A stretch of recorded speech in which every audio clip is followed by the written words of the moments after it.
करने के लिए काफी है यीशु के नाम में।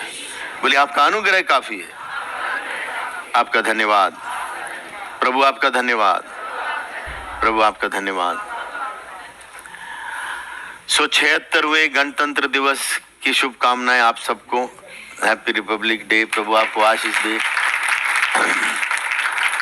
और ये रिपब्लिक डे जो गणतंत्र दिवस है उसमें हुआ क्या, जो हमारा संविधान है, हालांकि वो 1949 में लागू हुआ, मतलब 19 में वो कॉन्स्टिट्यूट हुआ, लेकिन 1950 26 जनवरी में उसे लागू किया गया।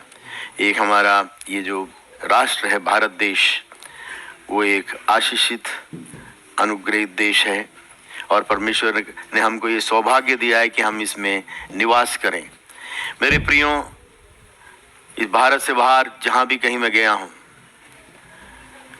पता नहीं बहुत लोग बाहर के स्वप्न रखते हैं, गए हैं हम, लेकिन मुझे अपने देश से अच्छा कोई और नहीं लगता। सबके अपने दृष्टिकोण है, ये मेरी अपनी दृष्टिकोण है। एक छोटी सी खासियत बताता हूं। आप वर्ष के किसी भी महीने को चुन लीजिए और उत्तर से लेकर दक्षिण तक, पूरब से लेकर पश्चिम तक, संसार में जितने मौसम हैं, एक ही महीना आप चुन लो, आपको बर्फ का भी अनुभव हो जाएगा, पहाड़ों का अनुभव हो जाएगा, समुद्र के तट का हो जाएगा। अगर रेगिस्तान देखना है तो जैसलमेर चले जाओ, राजस्थान चले जाओ। अगर आपको सेब खाकर नारियल खाना है तो आप उत्तर से, हिमाचल से, कश्मीर से अच्छे अच्छे सेब खाकर आप या तो है ना पूरब में या दक्षिण की ओर नारियल के लिए चले जाओ। इतना सुंदर परमेश्वर ने बनाया है। मैं पूरा भारत अभी घूम नहीं पाया हूं। बहुत ही सुंदर, उसके मूल्य को हमें जानना है। और आप जानते हैं कि इसके थीम क्या है, टाइटल क्या है। 1900 ये जो गणतंत्र दिवस है उसका क्या है, कोई बता सकता है? स्वर्णिम भारत, विरासत और विकास, ये उसका टाइटल है, थीम है। ठीक है, क्या है? स्वर्णिम भारत, विरासत और विकास। ये मेरी और आपके जहन में होना है और हमें इसके लिए प्रार्थना करना है। मेरे साथ बोल सकते हो, भारत देश उत्तम देश। प्रभु आपको धन्यवाद देते हैं कि आपने एक उत्तम देश में, उत्तम प्रदेश ने आप में हमको रखा है। आपकी करुणा के लिए धन्यवाद, आपका धन्यवाद। क्या हम अपने देश के लिए, इसमें प्रभु का वचन कहता है, पहला तीमुथियुस 2 अध्याय 1 से लेकर 6 तक, उसमें वो हम पढ़ेंगे, उसमें लिखा है परमेश्वर का पवित्र आत्मा लेखक के द्वारा हमसे बोलते हैं और बात करते हैं। 1 तिमुथी उसका 2 अध्याय 1 से लेकर, ये बीच का काम नहीं कर रहा है क्या? उसके वो कहता है, अब मैं सबसे पहले ये उपदेश देता हूं। परमेश्वर के पवित्र आत्मा का निर्देश है, सबसे पहले मैं ये उपदेश देता हूं कि विनती और प्रार्थना, बोलिए विनती, प्रार्थना, निवेदन, धन्यवाद सब मनुष्यों के लिए किए जाए, लेकिन विशेषकर अगले पद को 2, 3, 4, दूसरा पद को देखें, राजाओं और सब ऊंचे पद वालों के लिए, कि उनके निमित्त इसलिए कि हम विश्राम और चैन के साथ सारी भक्ति और गंभीरता से जीवन बिताएं। और उसके अगले पद को देखें, इसमें लिखा है, ये हमारे उद्धारकर्ता परमेश्वर को अच्छा लगता है कि हम अपने देश के लिए, अपने अधिकारियों के लिए, जो ऊंचे पद वाले हैं उनके लिए प्रार्थना करें। ये हमारे उद्धारकर्ता और परमेश्वर को अच्छा लगता है और भाता भी है। उसके चौथे पद में देखो क्या लिखा है, वो ये चाहता है कि कितने मनुष्यों का उद्धार हो, सब मनुष्यों का उद्धार हो और वे सत्य को भली भांति पहचानते रहें। और उसका 5वां, क्योंकि परमेश्वर एक ही है, परमेश्वर मनुष्य के बीच में भी एक ही बीच हुई, अर्थात मसीह यीशु। जो मनुष्य है।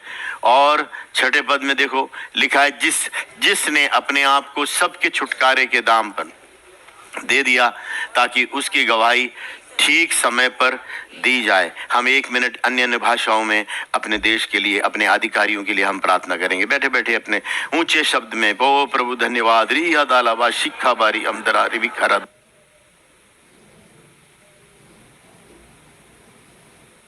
रेखा बारी अंदरिया रीद अलावा शिखा बारी हरदलवानिया। हालेलुया।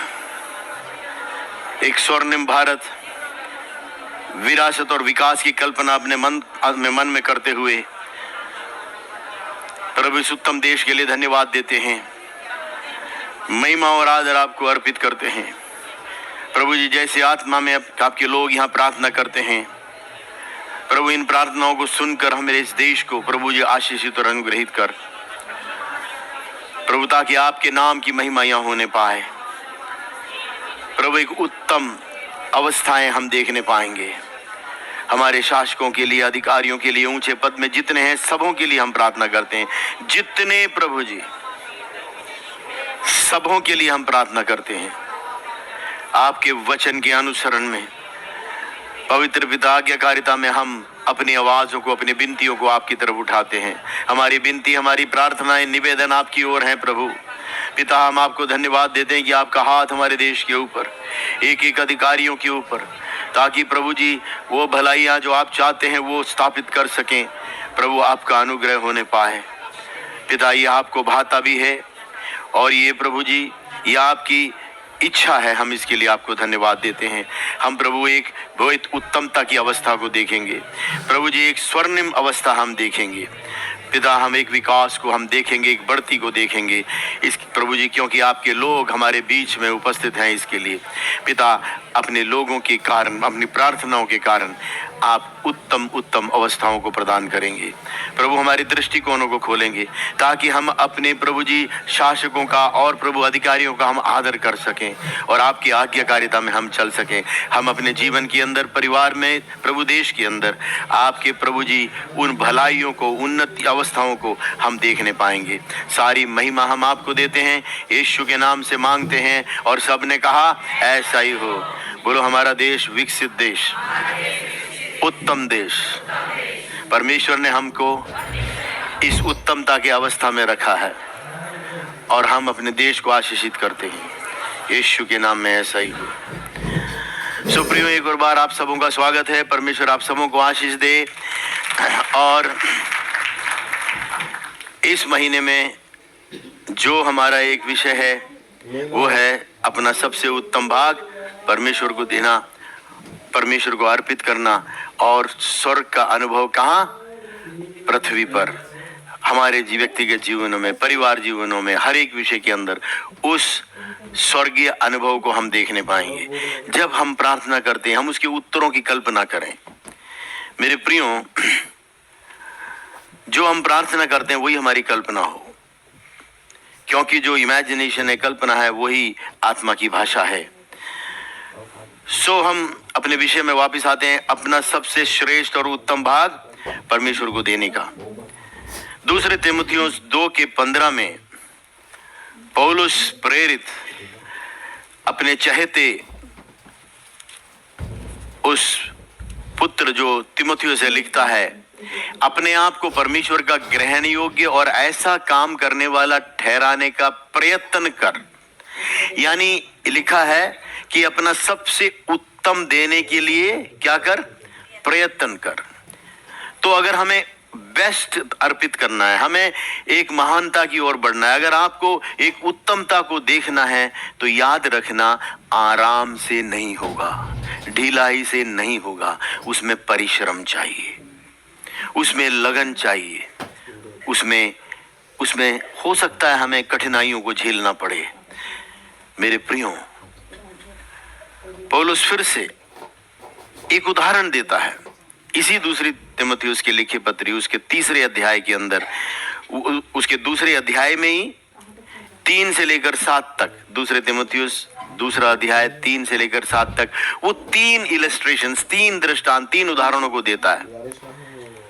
सबसे उत्तम भाग देने के लिए जो एक 3 उदाहरण देता है, एक है खिलाड़ी, एक है सिपाही का जो एक योद्धा है, एक मिलिट्री का, एक सिपाही का, एक खिलाड़ी का और तीसरा एक किसान का।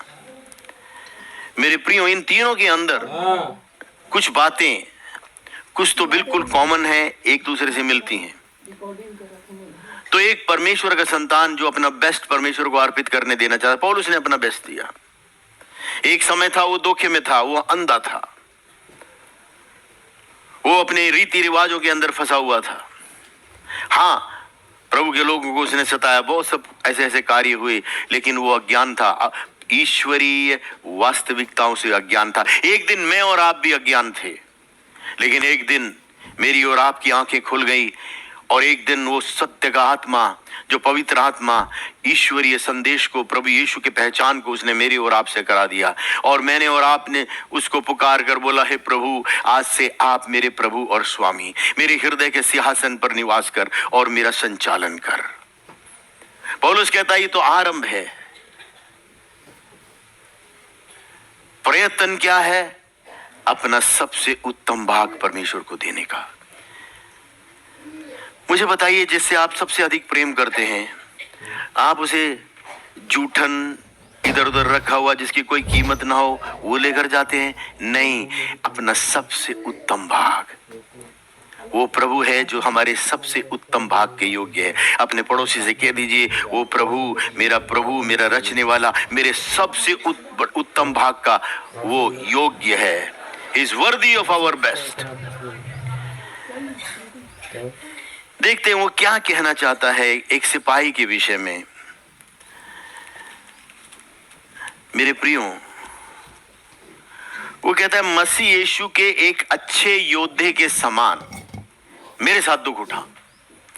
अगर वो एक अच्छे योद्धे के समान अपने आप को ना देखे और एक परिश्रमी, उसके विषय में अगर उसके अंदर वो तीव्रता ना हो, उसके अंदर वो परिश्रम ना हो, तो ये अपने इतने